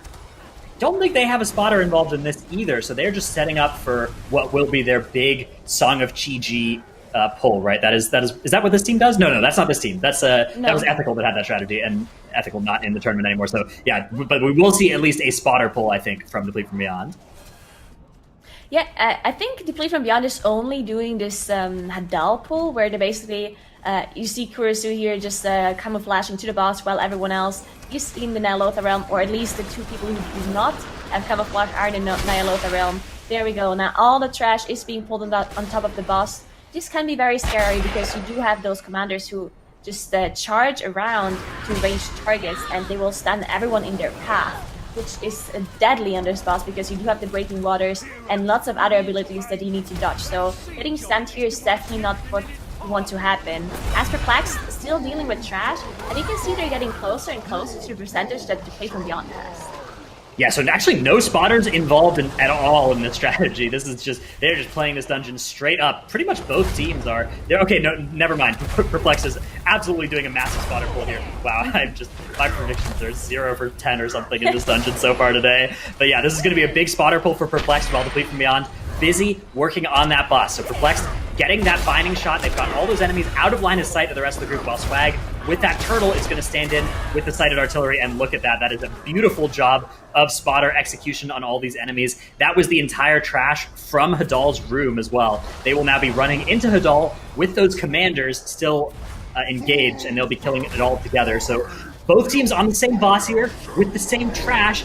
Deplete from Beyond ahead, though, and Perplexed, playing that Alliance side, will have RP to wait for after this boss dies as well. Whereas Deplete from Beyond playing Horde will not have to deal with that. Deplete from Beyond definitely in the driver's seat here. As you mentioned, after this boss is a Shine going down as for Perplexed here, unfortunately. They do have a Battle Rest available, but it's going to take a while because they need to use the Engineering Rest. So yeah, just another time loss here for Perplexed. That's so bad. Both teams had 0 deaths. Yeah, actually impressive this late into a Siege of Borealis to have the first death occur after the 10-minute mark from either team in Siege of Borealis that has got to be a first. This is a very, very deadly dungeon. But yeah, Shine coming back up. Probably something went wrong with the Commander Trample, if I had to guess. That is usually the cause of death on this fight. when you get the autopsy reports from what has happened on Hadal Dark Fathom, it's usually Trample that's there. Definitely, especially when it's in raging range, it will probably close to one-shot you as well if it hits you, not only get the stun on you. So definitely very deadly.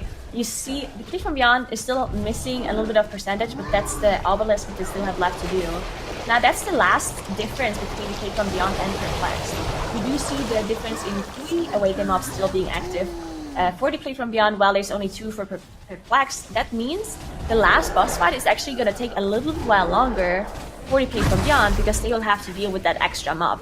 And what we saw from them last time as they played that dungeon was that they were actually finishing the awaken ups in between the first and second platform before they activated the second platform. And therefore, that boss is definitely going to take them a little bit longer. But Perplexed, not only do they need to finish the boss, but they also need to wait for 1 minute before the gate opens because they're playing Alliance, and you get this extra little bit of RP that happens on that faction. Yeah, I'm not sure if it's a full minute, but it certainly feels that way when you're standing in front of the gate just waiting for it to open. And yeah, to Flee From Beyond, they're now pulling this last boss. This is a hugely difficult boss fight with all of these Awakened enemies. First order of business is going to be killing this Gripping Terror within 20 seconds of the full starting. They have 4 seconds left here. 2 seconds. Barely managing to beat that DPS check. That was very, very tight for Flee From Beyond, but they've managed to kill the Gripping Terror before the second Demolishing Terror spawned. Now that next Demolishing Terror is down, and now they have a little bit of time where they can just kill Awakened enemies if they want to. However, Perplexed may have the opportunity to steal this map from Flee From Beyond if Perplexed is able to, shoot the cannon more quickly and be able to just go right into the pulls. Wow, Rentari getting launched into the air there by a Dispel. Does manage to intervene back down, though. And you see how difficult it is to play these Awaken mobs here. Not only is there very little space, and you have to kite the blood on top of also having the huge area of denial from the Tankmaster.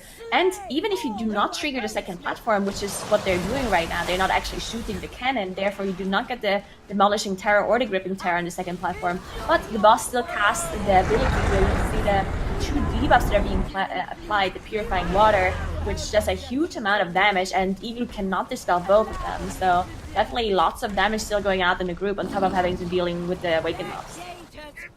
Yeah, it is possible to speculatively turtle right before the boss cast the ability, and then if it would have targeted you, it ends up being deflected. That may have been what caused Curry to use his turtle earlier, but most turtles still available on the side of Flee From Beyond. Meanwhile, Perplexed is pulling this boss as well, and they have dealt with the first set of terrors also. They are now going to be killing their 2 Awakened enemies. Oh no, Swag has died though for Perplexed. That is really, really the opposite of what they needed here. So, okay, the one thing that would put Perplexed back into the lead here, or would be able to for them to catch up to the Flee From Beyond, would be to trigger the second platform before the Awaken mobs are down. But that's such an incredibly difficult thing to do. They are shooting that cannon. They are doing it, all right, there we go. So the second platform is engaged for Perplexed. Now, Divine Field has to tank the Tankmaster, the Blood, and the Demolishing Terror, which is so difficult because of all of this area of denial. And the Demolishing Terror needs to be tanked in melee. He cannot walk away. Otherwise, the group dies. You see Divine Field just standing in the Dark Fury. The Spirit Breaker being taunted by one of the Hunter Pets, thankfully, because there's no way Divine Field can survive while having the Spirit Breaker on him. Yeah, they're going to finish off Urgroth here, and Divine leaping away, able to just barely survive, and they are in on the Gripping Terror now. They need to kill this thing as quickly as possible, but Flee From Beyond are still ahead here in progression. Yeah, they're done with the second platform. They are moving on to that last platform for the Flee From Beyond. And not only are they ahead in boss speed, but they also don't have any deaths. This is a perfect run by the Flee From Beyond. Is this going to be a 16-minute run? This would be a run on par with Wunderbar's time, if they can do that. This is wild, yeah. You see Rentari shooting that cannon there instead of anybody else. He will then have a little bit of time to get back to the platform and engage the Demolishing Terror. You actually have some time before the Demolishing Terror does the AoE. It's after it does its first slam is when it will then be eligible to start AoEing if nobody's in melee range. So you have a little bit of time where it can just have nobody next to it. That Gripping Terror, though, is falling rapidly for Flee From Beyond. 24% left. Once they kill that, great spawn on the second Demolishing Terror. Both are tankable in the same spot by Rentari. So they're not going to have to do anything fancy in order to survive those 2 Demolishing Terrors. As long as Rentari just stays in melee range of both of them, that cannon will be getting repaired here. And the time is going to be impressive here from Flee From Beyond as they surge back into this series 1-1. Whoa! You'd love to see those big comebacks. Deplete From Beyond taking the victory just over 16 minutes, so I saw it correctly there. 16:02 big win. Is an exact same time with as Wunderbar. Time. Yeah, that is my goodness. The best pace we have seen for this. Tied with Wunderbar. Very, very impressive. That's the bounce back that we're really needing to see out of them as they take that win. And this is it, Tettles. Everything's going to be on the line as they're tied up 1-1.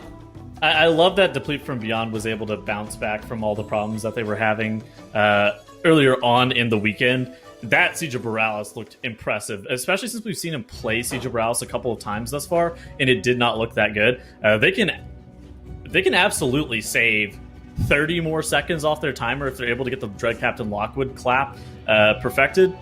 There is some optimizations in the Deplete from Beyond route that allows them to go even faster than what we just saw.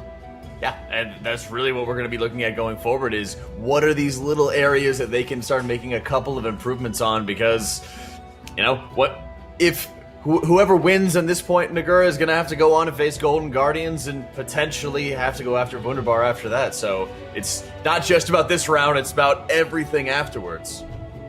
Yeah, I mean, this Siege of Baral strategy that Deplete from Beyond just showed, really, I mean, it's the exact same time that Wunderbar had in Siege as well. So I think almost no team had the same time, except Golden Guardians, of course, who just barely lost against them earlier in the series. But all the other teams were just like a minute slower than Wunderbar's strats, or maybe even 2 minutes slower. So having the exact same time in the Siege is super impressive by Deplete from Beyond. And as Tettles mentioned, if they just have some more refines here and there with the clapping strat on Dread Captain Lockwood, then they're going to make up even more time, and they can really beat those kind of teams like Wunderbar and Golden Guardians, in my opinion.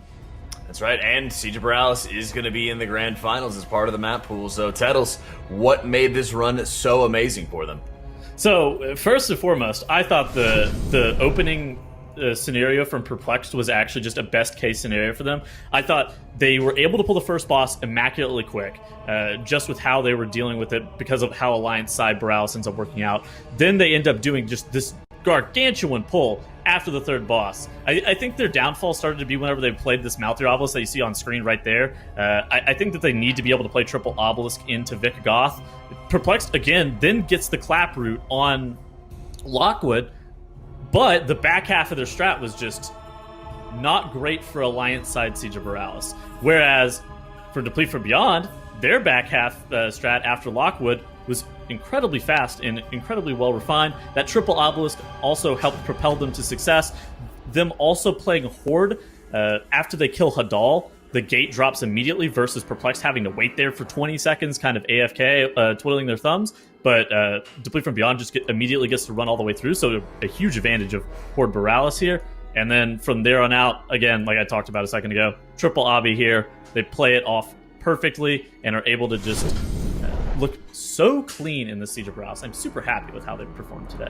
That's right, and this goes to show that this team really isn't out of it at this point. We've talked a number of times, Nagura, where, Deplete from Beyond can be really polarizing in a lot of their performances, and right here they're trying to do everything they can to put those doubts about their performance to bed. Yeah, and I mean, the last game of the series is going to be Motherlode, and Motherlode is definitely one of those dungeons where things can go really wrong very early on, and we've seen 11 deaths by Deplete from Beyond, but we've also seen Perplexed make mistakes here where they didn't manage to do that first pull properly with the Peacekeepers, and they lost to complexity limit in that dungeon. And Deplete from Beyond actually already played it twice. The second time they played it, they improved incredibly compared to their first match, where they had a 15:09 time. So definitely have a really fast strategy if they pull it off there.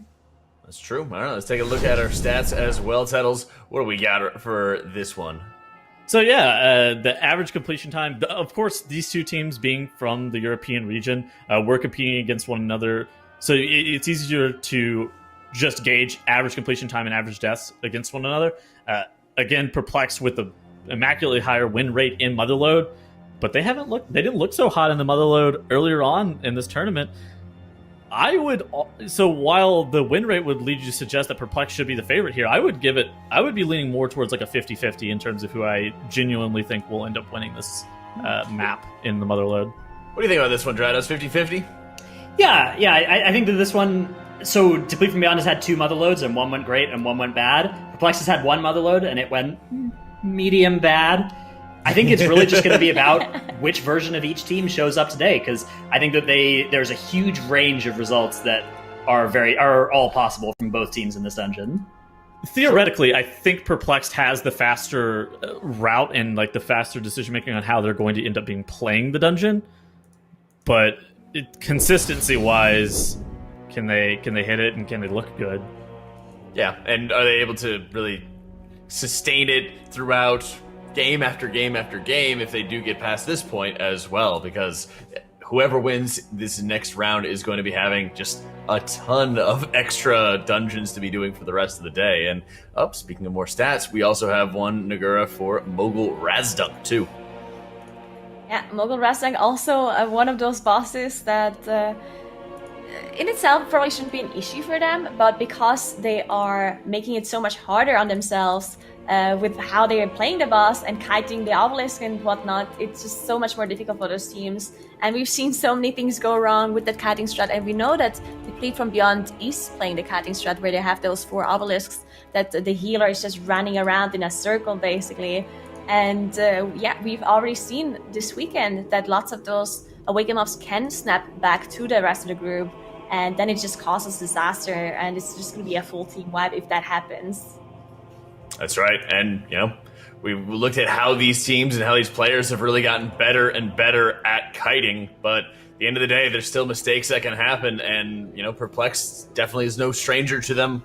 But I also think in some cases they've learned a lot as well, Dranos, as to, when they need to just put their nose to the grindstone and keep pushing to make one strategy work, whether they're saying, all right, let's call an audible, let's take care of an obelisk first, and let's see what happens. Yeah, that's one of the really impressive things about the MDI, because the teams don't just play these 1 dungeons. They have 12 to prepare for and all this practice time to portion between them. That makes it really, really difficult for them to decide exactly what to practice and what to learn to do. That's right. Let's see how their practice is going to be paying off for them as our final round between these two teams gets underway in the Motherlode. All right, so we already...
see a similar strategy. We see the warriors just run through, tagging the mobs, and we see the hunters go different paths.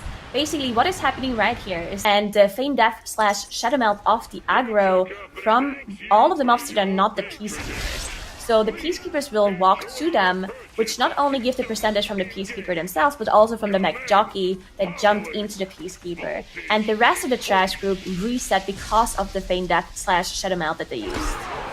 Yeah, you can see both teams with the exact same plan here. Huge amounts of Peacekeepers all running here at the same time. It's actually a very precise strategy because you need to hit a Shadow Meld within a very precise window of a few seconds because it needs to be early enough that the Peacekeeper hasn't been piloted in yet, but late enough. Passing in the same direction.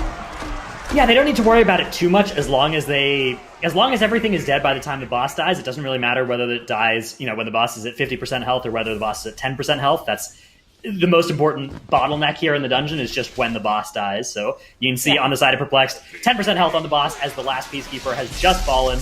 They are a little bit ahead of where the Fleet from Beyond is at, but not by that much. It's a very close game so far. It also looks like the Fleet from Beyond does have a little bit less percentage, as they're still there's only one Peacekeeper left they have to Yeah. do. And yeah, so 2% difference here in trash. Looked like Perplex maybe had some more extra trash that it pulled on top, which is not a huge difference here. It is teaming, so everything does give a little bit less percentage, but as long as the Fleet from Beyond doesn't have to do one extra pull, it is still basically the same.